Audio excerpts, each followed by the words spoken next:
Na-renew ho ba si Yusek Claire? Sabi ho kahapon, Ador Mawanay 2.0.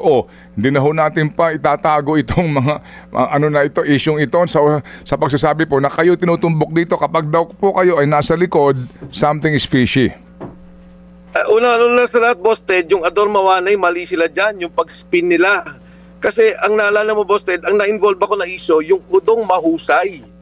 Yung kay Ador Mawanay, yan yung, nung binasa ko nga yan, tinanong ko, ano ba yung Ador Mawanay kay General Vic Corpus na issue yan? I was never involved, I was never mentioned. Udong Mahusay yan, kung nare-recall mo, Boss Ted, yung tao na aid ni First Gentleman na kinilap. Anyway, that's another issue. Pero ang point ko dito, Boss Ted, sana ang dapat sigurong sagutin, yung substantial ng issue.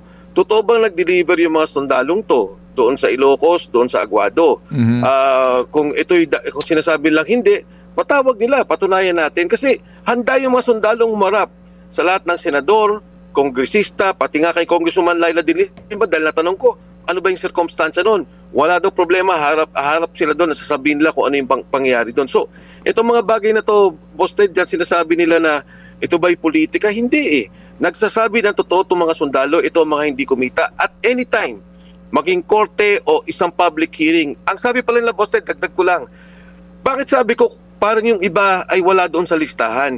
Kasi hindi ho nila kilala lahat.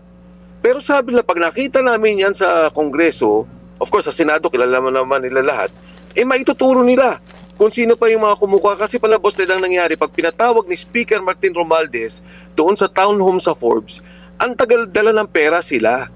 So every time na may darating, inaabot nila yung envelope kay Speaker Martin, tapos iaabot, makikita nila lumalabas yung congresswoman o yung congressman. So anytime, patawag nila itong mga to, magsasalita to at malinaw ang mga sasabihin, walang politika, walang mali siya. Alright, sige. So sa ngayon, maliban sa iyo, Mike, are you at liberty para mailantad na natin to? Kung wala talaga kayong tinatago and ang inyong katwiran lamang dito is because you believe in the cause, no? Quote unquote. Sino pang tumutulong dito sa kanila? Kasi, Boss Ted, yung mga ibang tao, hindi ko pwedeng sabihin dahil una, pribado, pangalawa yung mga iba, sundalo, retiradong sundalo. Yung active, hindi ko talaga hinarap. So, para ho sa akin, mas magandang itago na lang po sila. Siguro si Attorney Levy would be at liberty at some point na magsalita kung sino itong mga taong to. Pero talaga po may mga tumutulong at marami pa hong gustong tumulong.